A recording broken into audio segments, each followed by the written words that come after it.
Hello everyone, I'm Dipanshu Pandey. Welcome back to my channel. And today in this video, I will be sharing some tips on how to be a smart communicator, which I learned today through a podcast which I was listening. And before we jump into the topic, I will be sharing like who is the host and who was the guest. And the podcast is hosted by Matt Abrahams. Matt Abrahams is a professor in the Stanford Global School of Business, and he's a professor of strategic communication over there. And I have been following him for the past couple of years, and he's also author of Think Faster and Talk Smarter, and the podcast has also the same name. And he hosts the podcast in collaboration with Stanford GSB as well. So you can find it in YouTube. And I have always found like his content always relatable and quite informative. So yes,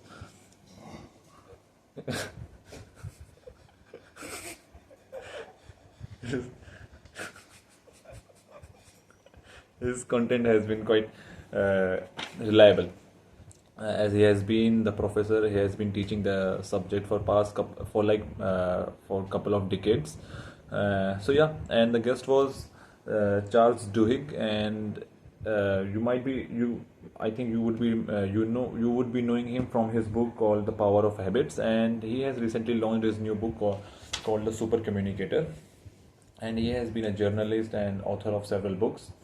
Uh, and all of them are quite renowned one. So the the the video wasn't very long, so it lasted for around 35 minutes, and in the video he shared some quite good tips. I think they were worth sharing with you all. So in the beginning, he states that the Charles Duhigg was stating that whenever we communicate to somebody, the main reason to as a communicator is to connect with the audience, to whoever you are speaking to. It may be an individual person, or it can be it can you are addressing to a group of people. And when you generally get connected to somebody, when you have the ability to connect with another individual, what happens is biologically everything in the body of both the individual gets in a synchronized way. Like your brain is thinking in a same manner, even the heartbeat goes in a sync. So that's the one part of thing. But before that, he states that before you get into that position, you should know what the state is about. So with that, I mean to say that, let's say you are talking to somebody, you should know the state of communication. He says that there are generally three states of communication, which is like practical communication and emotional communication and social communication.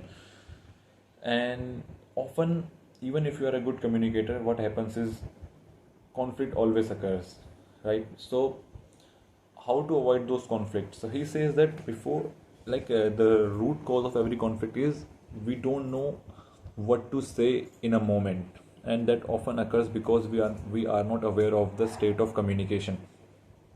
And with practical communication, it generally goes like, even an example can be, if you are in a meeting or some in you are in or your office meeting, and you are talking about anything related to business, and you come up with anything emotional topic or like social topic, so it kinds of create a disharmony in the communication. So you should know that if somebody is talking about anything practical thing, so then you need to be practical at the moment. You can't just bring out another topic. And same goes with if somebody is getting like emotional. When I am saying emotion, doesn't mean that it needs to be like a deep emotion, or somebody is about to cry or something like that. Even if you are in an office, if somebody comes up about any topic about his near or like loved ones, let's say your boss comes up with a topic like how he felt proud when his kid got graduated or something like that, then if he is getting into that topic, then it means that he wants to be in that state of emotional state. And now if that in that moment, if you come up with a topic like of business or something practical, then it won't make sense to him, and it kind of will create a gap between the both of the individuals. So you need to be quite you should try to be relatable in that moment. So yeah, that was the state of communication. So he says that the great skill a good communicator or the super communicator has is he knows the state of communication, he knows the tone and the approach other person is coming up to you, what what he or she is expecting from you. So that's the first approach, and that's a substantial one. And another one, he says that the characteristic of a good communicator is ask questions, and especially the deep one, not like small talks. So you need to have some good sets of questions. And if you are like beginning, or it is always good to have prepared questions plans, but often you won't be going according with those questions only. As he shared, a research was conducted, the few people were allowed to have a chit where they had where they had wrote down the questions they would be, or topics they would be addressing to the public, and they were allowed to keep them in their back pocket. Whereas when they went to the stage, but they weren't allowed to have a look over them unless it is required. So what was observed, that they talked completely different from what they had mentioned, but they came out confidently over the stage, just because with the subconsciously being aware that they have refuge, even if they get missed from, even if they digress from their main topic. So it's good to have a chit or something when you are starting out or talking publicly, or in a stage, or in any in a personal space as well. So the questions need to be open ended. Then it creates a more the communication automatically gets deeper when you have the open ended kind of question, instead of asking questions whose answers can be like on the basis of like any question which can be answered in a simple yes or no. So yes, so open questions like generally help you to know the other person more thoroughly. So you can just ask the other person about his suggestion over something, or you can just simply say, what are your views over this, even a restaurant or this dish or a cuisine. So automatically the answer will be an elaborative one, and it helps you to know the other person well in a good manner. And even it allows the other person to it gives the other person a sense that the person who is asking the question is interested in the topic and want to know something from him or her. So they automatically opens up and builds that kind of trust between the two people. And yes, this was the second thing. And yeah, this was and he also shared a looping strategy where he says that, and it's quite effective one, and he says that it can be used in the case of conflicts as well, and in general as well. So how does looping works? I am not sure whether you have heard of the parroting, but it's quite common.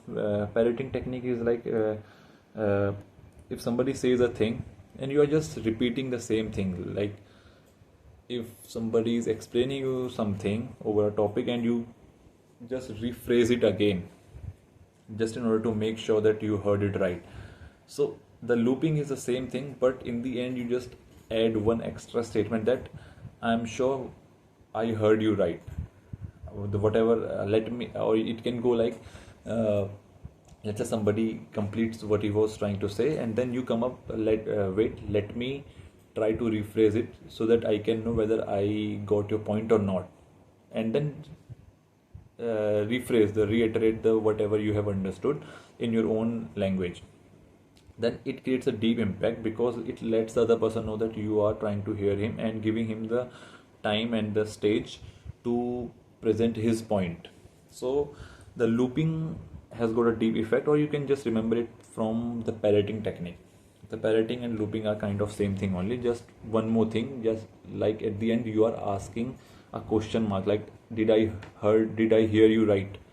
So that's just the additional point in the looping technique, otherwise it is same as a parroting. And yes, these were the major things he shared in it. And he shared one of the example. So he shared that a good communicator is kind of a person is generally a person. He shared an example of a person who he knows personally, and he told that most of the people who were like praising him, he once reached out to them that why do you like that person that much. And the only thing which they shared was that whenever we talk to him, it feels like he's a nice guy and he's the most approachable one. So that's the job of a good communicator, that he makes the other person so much opens up, like lets them open up and builds a kind of trust between the two people, between the speaker as well as the listener who is the communicator. So you need to be a good listener as well. And though those people who were praising him just met him like couple of times in a year only, but still, and they weren't knowing him that much to make that judgment, but still within a few couple of meetings they were putting him in a frame like he is the nicest guy.